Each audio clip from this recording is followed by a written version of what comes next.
Heya, I'm Lil and welcome to Bullet Journal Basics. We have a dance now. Over this week-long course, I have 7 videos covering what I think are the 7 most important aspects of bullet journaling.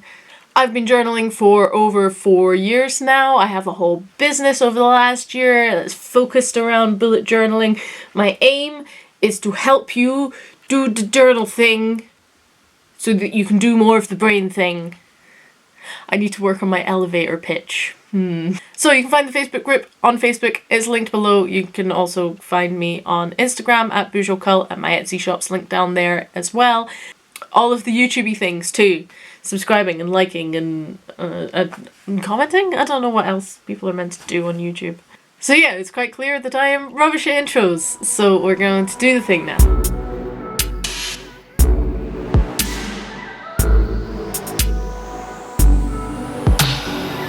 There is something to be said for having your bullet journal be some kind of aesthetic. If you are excited to open your journal and excited to use it, then you're more likely to use it and make it into a habit for yourself. That said, as I said in the last video, I think messy brains need to embrace the messy aesthetic. Mess can be aesthetic. The mess of my living room is not aesthetic. Mess in a journal aesthetic. I like to think of it as 2 different types of houses. Some people like the McMansions and the little white picket fences and the suburban modern builds, and some people prefer the crumbling castles and the rickety witch's cottage and like ivy covered haunted houses. And I mean, some people like both. You swing what way you swing. Mess can be aesthetic. And like, I get a lot of people aren't messy brains, or a lot of people with messy brains really enjoy their oasis of calm in their beautifully laid out journals. They love their journals being neat and minimalist, and that's great for them, good for them. But there's already a million videos on YouTube for them, so this probably isn't one of them.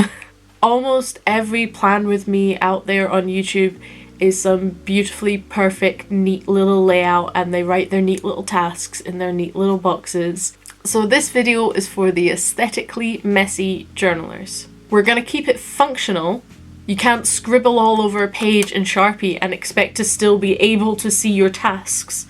But there are loads of ways that you can turn bland chaos into cute chaos. So this is my ideas of some of the ways. Washi. Oh my god, washi.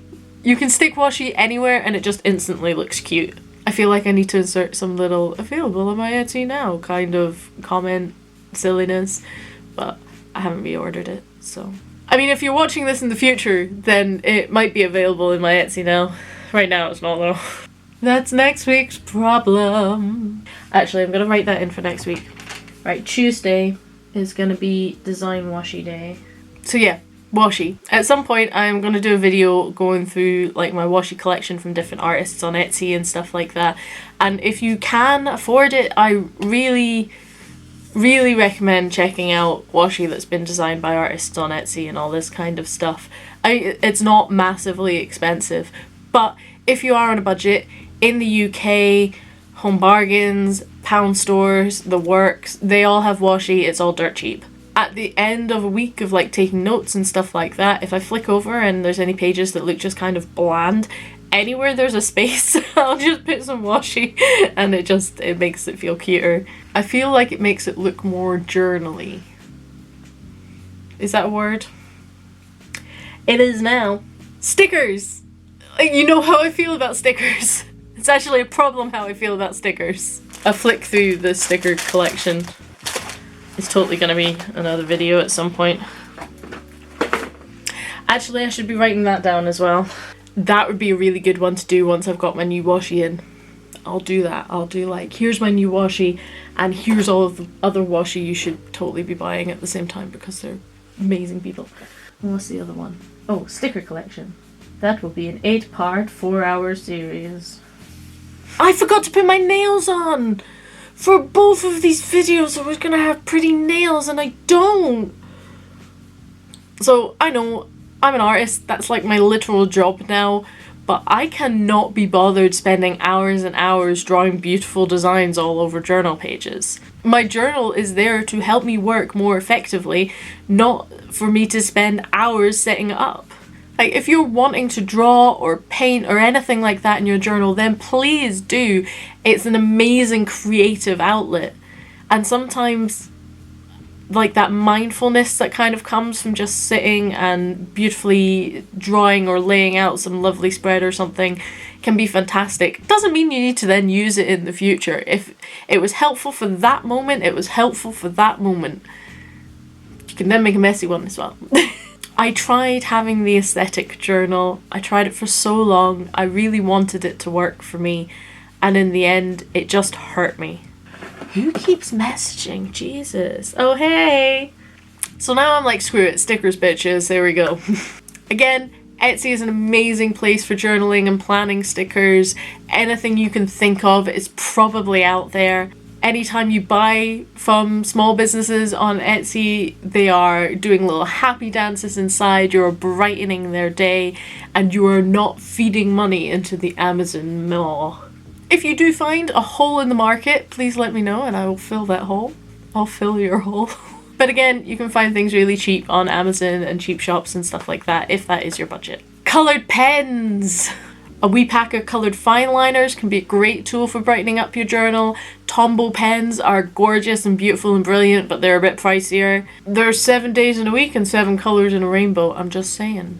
A good piece of advice though is to go to one of your back pages to test your pens if it's your first time using them in the journal, to check that they're not going to bleed through the page to the other side, or ghost, which is when like you can kind of see the writing really clearly on the other side and stuff.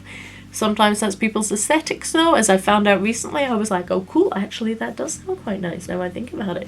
But if anything like that does happen and it kind of, you look over the other page and you're like, oh no, sticker, washi, literally anything. Which brings me on to my next thing. Scrapbooking! Now I've only just got into like the kind of more scrapbooking idea in the past like 2 years or so. I'm loving scrapbooking more and more, and especially because I realised like just how much junk I collect. Like sometimes I'll see a ticket or a nice little piece of packaging, or somebody's tissue paper is a really lovely colour, and my magpie soul is like, take it, take the pretty. And so now I just chuck it in a journal. So I'll stick in like postcards, bits of packaging, string, pretty string, ribbon, fabric, basically anything that you can glue in. And then like the 3D pretties go in the shelf behind me. And then I put too many of them in and it gets chaotic and I have to cover it with a backdrop. I'll get some jars or something to put them in. I was actually gonna clear all of this out and like have it as a video. That's a video. So yeah, I think there's a fine line and a balance between something being aesthetic enough for you to want to use it and be excited about using it and to love it, and it being functional enough in its chaos. Like I was saying, beautifully laid out spreads and all this kind of stuff is great if you're able to use them like that. And I'm just not. And I think a lot of people are just not able to use those beautiful spreads because it hurts you to feel like you're spoiling it or something like that with your touch of a pen. So again, another short one, but I really hope that you found something useful in it. I wanted to keep this topic separate from the kind of messy brain topic, even though they sort of... If you haven't already, you can subscribe. Like the video on YouTube if you enjoyed it, because nothing, because no reason, because my ego. That's remember that you can find us in the Facebook group if you're not already there, the Bujo Cult over on Facebook. There'll be a whole bunch of freebies and stuff that go along with this series to help you with worksheets and things. Find me on Instagram at Bujo Cult. Same with Etsy. Now I'm gonna be awkward.